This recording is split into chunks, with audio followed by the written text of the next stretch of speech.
Hello and welcome. I'm Ig, I'm Dan. and we gathered to talk about Game of Thrones. Dan, have you done your taxes? I certainly hope so. I am in the midst of them, so it was nice to have a bit of a treat. Something less taxing. Oh, I see what you did there. I like it. But let's dive into it. New title sequence. Yeah. What is that about? What does that mean? Going inside the buildings. Inside. So we actually, at the watching party that my girlfriend and I went to, we had a guy who worked on some aspect of Game of Thrones, and he said, slight spoiler alert, kind of, that it's going to be different for every episode, and it's really going to focus in on those very, not only the general locations of Winterfell or the, King's Landing, things like that, but the very specific locations in which those scenes take place. Hence, they went into the crypts, and they went into that sort of meeting hall thing in Winterfell, and the throne room in King's Landing, and stuff like that. The kind of blue tile flipping thing at the beginning illustrates where the Army of the Dead is, and that will continue to expand as we go. But one thing I missed was the rings that kind of told that story of the Targaryens coming. The rings were different, and I was I meant to look it up. I don't have anything. Do you have an analysis of what each of the rings are?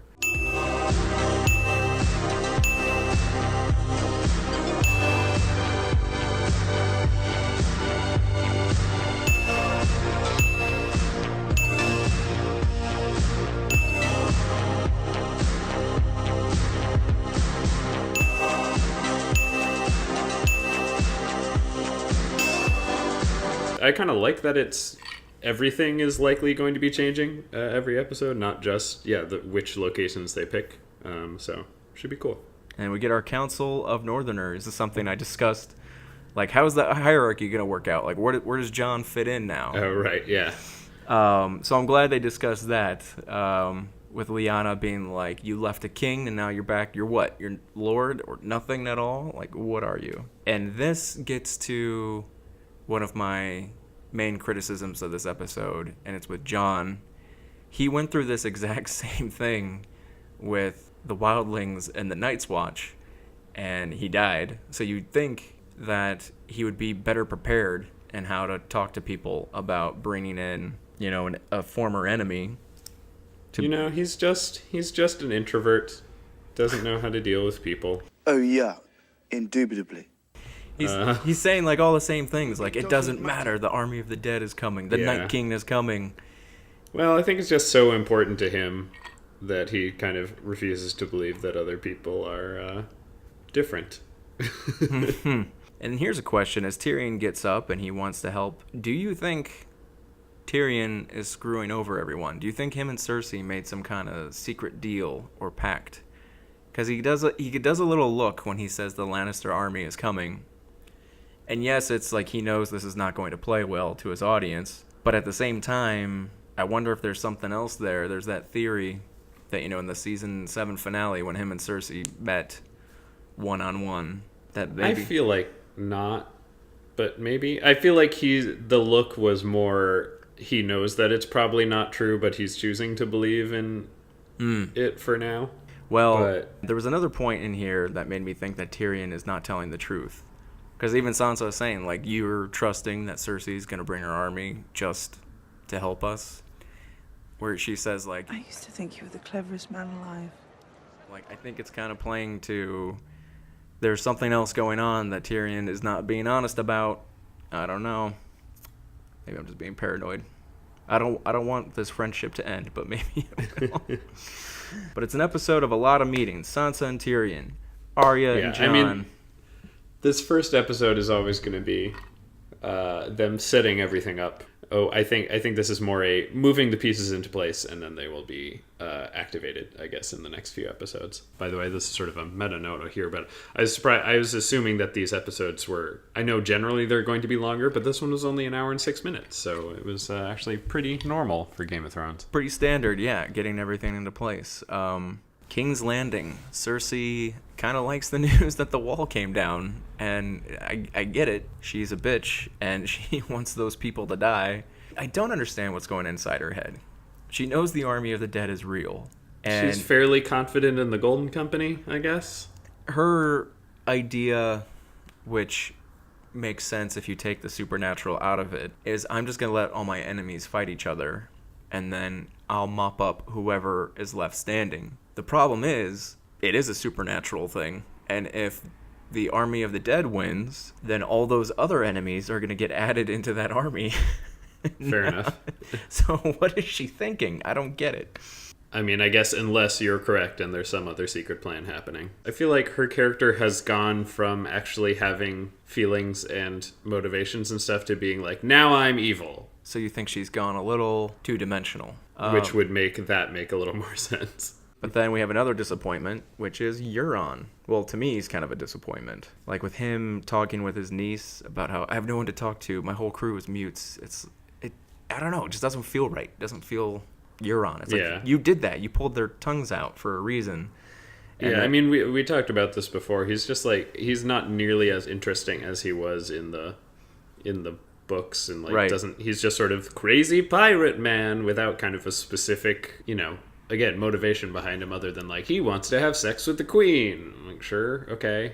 Yeah, like, it feels like they're trying too hard to make him like a rock star instead of the weird mystical wizard pirate that he is in the book. Yeah.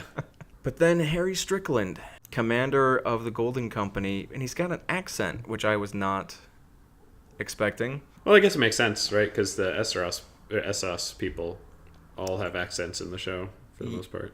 Yes, they do, all the people of the Free Cities. But the Golden Company was started by Westerosi. Oh. There were Westerosi exiles. Oh, one thing that I do agree with Cersei, no elephants. That is disappointing. That I'm disappointed right Accurate. there with her. I agree, though. Elephants on boats seems like a recipe for disaster. And he got his first real look at the mountain. Even though he's been around the mountain a lot, he's like now face to face with them, and you see like a little look where he sees like, oh wait, this is not a normal guy. He was much more purple than I expected. Bronn and Qyburn, I don't buy this at all. The idea that Bronn is even tempted to go kill Jaime and Tyrion. I mean, does anybody buy this? No. I think that he'll just go north and link up with them. Because the whole thing is that he's a survivor. The queen wants to kill you. Obviously, I can't trust her, so I'm just going to hang out with you guys. I mean, that's got to be what happens. Yeah, well, yes, I think that's what happens. The two, like, sort of thoughts of why that happens are, A, they knew he wasn't going to do it, but they wanted him out of the city just in case. Or, B, this is some weird Qyburn plan, and the queen doesn't actually know anything about it. And I don't know what that would be, but... There's a bug in the crossbow. There's a GPS tracking device in the crossbow.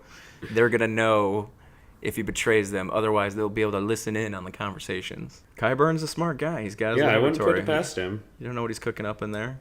Mm-hmm. And then we jump back to Cersei and Euron. Do we really think she's pregnant? Is Cersei preggers? She's drinking wine a lot still. Hypothetically, if she is pregnant, is it Jaime's? Like, when was the last time they were, Well, last season. And she tells Right. Jaime that she's pregnant. But then we see her drink a lot of wine. I don't know. I think in the world of Game of Thrones, that is a known thing, because I feel like that's how Tyrion, quote unquote, finds out that she's pregnant, right? Because she's not drinking wine. No, I feel like there was something with the wine. No, she says something and puts her hand on her belly, and he's like, "You're pregnant." Oh, I thought at some point there was something with drinking and not, but maybe not. Then we're back on the silence, which, quick note, the establishing shot of the silence was way too long. I thought something went wrong with my stream that I was watching. Yes, I didn't think something went wrong, but I was like, am I supposed to be seeing something that I'm not seeing? Like, because I could tell clearly it's going to be them sneaking onto it, but I'm like, are they here? Am I supposed to be seeing it? No, and I never saw anything, so to see it on a bigger screen or something. Yeah, zoom in, analyze, enhance. Yeah, this rescue of Yara is way too quick and easy. And then Theon gets headbutted right away. I mean, I get it. I understand the emotion behind it, but you'd think Yara's smart enough that she'd save that for like when they were on their own ship on their way. Yeah, just in case. Yeah. Well, maybe she could also tell that it was a super easy rescue. So, also, point of order: say you're sneaking onto a ship, crewed with mutes. Do you really have to be that secret? Because they can't yell at each other like, "Hey, there are people here." Right. I mean, you would still have to be sneaky, I so guess that so. they can't hear you. But I don't know. Maybe they have their own system of alarms. Maybe they have like bells and clicks and calls that they do. I don't know. That would have actually been pretty cool if you would see one of them get caught and some guy with no tongue doing some horrifying yell straight into the camera. Missed opportunity, show. Oh, and then Yara, she's like, let's just go back to the Iron Islands. Never mind everyone else. I also don't like this idea that like the dead can't swim. Like, wouldn't they be able to just walk under the water into the waves and just come out the other side? Right? That's true in some zombie movie, but not all of them. They kind of did it in the Frozen Lake episode when Tormund goes down. A couple of whites come up from under the ice and are like grabbing him and pulling him in. Yeah, but I don't know if that's different if it's like an ocean, like it's going to be a lot deeper. But then like The Iron Islands are also like a lot of it is sort of straight up, like cliffs. And that's so they're true. probably not gonna- That's true. Even then, could the Night King just freeze? Could he freeze the ocean? Does he have that much power over ice? I don't know. This idea of let's just go to an island and hang out just seems a little short-sighted, which I guess is the point. But the bigger point, she swore allegiance to Daenerys, so I'm kind of disappointed that she's hightailing it right away. Again, it seems like all of this episode are decisions made very quickly. Right. But I'm glad Because that- even her letting him go, he was Yes. like, "We should fight," and she's like, "We should do this." Oh, all right, it's fine. Like he didn't even say anything after that. Yeah, they didn't really get into it and discuss.